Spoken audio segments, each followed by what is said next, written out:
Good evening po. Good evening po, Among.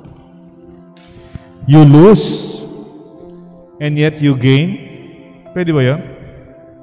May nawawala sa'yo, pero sa totoo, mas marami kang pakinabang. Nawalan ka na, pwede ka pang makinabang. Parang di ba, masanay tayo yung you gain, you get more. Halimbawa, pwede naman, mas practical. Magbigay ka ng halimbawa, when you lose and yet you gain. Halimbawa, yung weight. Kung nabawasan ng timbang mo, wow, then you gain your desired weight or confidence. Or maybe you can be healthy if you are overweight. So that is one experience. You lose and then you gain. Simple lang po yan, bibiro lang ako. Pero pwede rin, halimbawa, sa mga tatay, naglalaro sila, mga anak nilang maliliit. O minsan yung tatay, nagpapatalo. Nalayo sila ng ball game. Yung daddy niya talagang malaking lalaki. Pero yung anak niya, little boy, nagbabasketball sila. Kung minsan, nagpapatalo yung tatay. Dahil natalong tatay, masaya yung bata. And yet, you know, as a father, maybe as a parent, you lose and yet you gain. Hindi naman kailangan parating we gain as we get something more. Di ba may expression yung mga tao? Ano ba naman ang makukuha ko dyan? What will I get out of that? Kumisan may expression na ganan. WWFI, FM. What will I get from this, no? Kaya parang kung anong nakukuha ko dyan, anong para sa akin dyan? Kaya kung minsan, ang inisip natin, parati tayong kulang. Parati tayong nagkukulang. When you read a lot of advertisement, pag madalas kang manonood ng TV, kung di mo man napapansin yung mga advertisement sa Facebook o sa internet, without you knowing it, may tinatawag na subliminal reaction. Nakikita mo lang, pero kung minsan unconsciously, sasabihin, bibilin ko yan. Pag may pera ko, bibilin ko yan. It's called subliminal seduction. Without you knowing it. And I'm beginning to think that I am at deficit, I am not enough. A subconscious feeling that we are inadequate. A sense of buying more stuff. You need this, you need that. There is some kind of an automatic craving. It's a natural evolution of an instinct for survival in harsh times, especially, and harsh conditions. And when we are bombarded with these messages that we are enough, we become restless. Alam niyo po yung bagong sakit ngayon? Ang tawag nila staph tinnitus. Alam niyo po yan? Staph tinnitus. Staph, maraming staph, tinnitus. Anong gusto sabihin yan? I will be happy if I will get this. Masaya ako pag nakuha ko to. Masaya ako pag nabili ko ito. Kumpleto na ako pag mayroon lang akong ganito. Ang sabi dyan, staph tinnitus. You ask yourself, in what purpose? Why you still have it?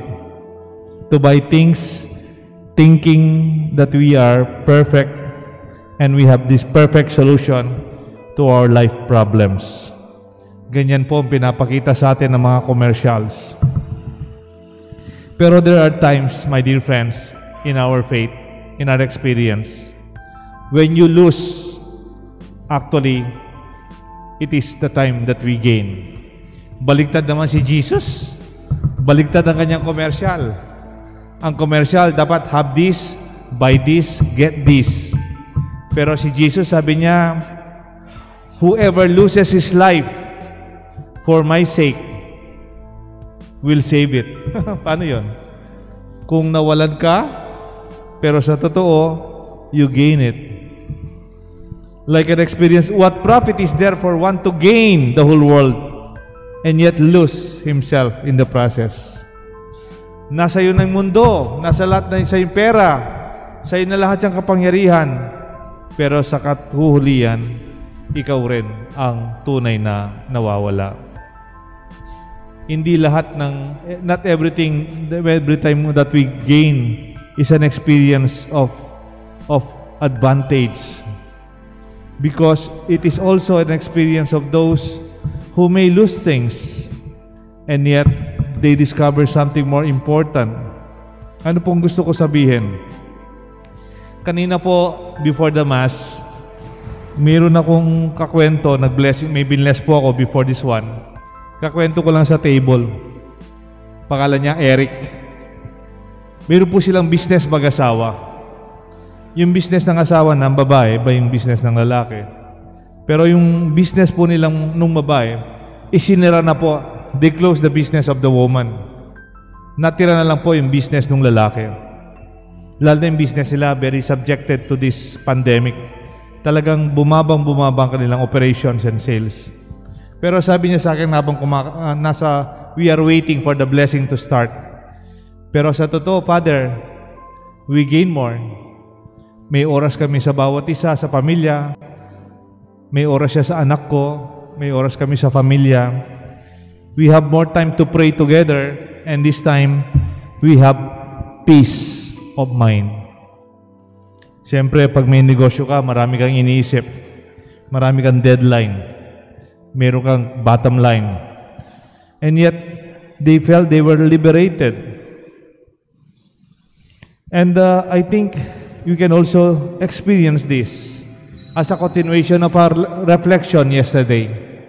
Di ba po yesterday sa aking homily in Ash Wednesday, ang title niya, 40 Days Challenge. Kasi yung Quaresma is 40 días. What do you want to give up in these 40 days? How can you grow stronger, physically, healthy, financially, or even relationship-wise, or in morality, your moral life, and even your spiritual life? Pwede ako magbigay ng isang suggestion for our 40 days challenge. Think of giving up something one day. Giving up something that you have. Baka ang weakness mo, mayroon kang collection ng maraming bagay, pero sa totoo, hindi mo nagagamitin. If you give them away little by little in these 40 days, one at a time, maybe at the end of this, during Easter, you can say, I lost a lot, but I gained so much. They call that spiritual gain. We will have more time for more meaningful relationship, growth of ourselves, contribution to our community, and contentment with simple things. Life becomes more simpler. I have more freedom and I'm more happy. I have time. Sometimes sabi niya, ito po yung nabasa ko, life's most important things are not things at all. Yung pinakamahalagang bagay, sa totoo, hindi man bagay. Usually, they are persons. Ang asawa mo, ang mga anak mo, ang pamilya mo, ang buhay natin, ang ating kapayapaan sa kalooban. And I believe that life's most important things are actually not things at all. Minsan po, mayroong magkaibigan, nagkukwentuhan sila. Yung isang kaibigan kasi, ano po siya? Practical lang. Negosyante talagang mayaman. Parati niyang inisip, ano ba yung kikitahin natin dyan? Ano ba yung makukuha natin dyan? Eh yung kaibigan niya po, kamukha ninyo. Nagdarasal, nagsisimba, tumutulong sa iba sa kanyang pananampalataya. Tapos tinanong siya, pare, Ano bang nakukuha mo sa pagdarasal mo? What do you gain in your prayer life? Curious lang ako. Sabi nung kaibigan niyang nagdarasal, nagsisimba, sabi niya, the truth is, I do not gain anything. Wala man akong nakukuha. O sabi nung kaibigan niyang practical, ganyan ang pala. Wala ka naman nakukuha sa pagdarasal. Ba't nagdarasal ka pa dyan? Wala na ka man palang ganansya. Wala nakukuha.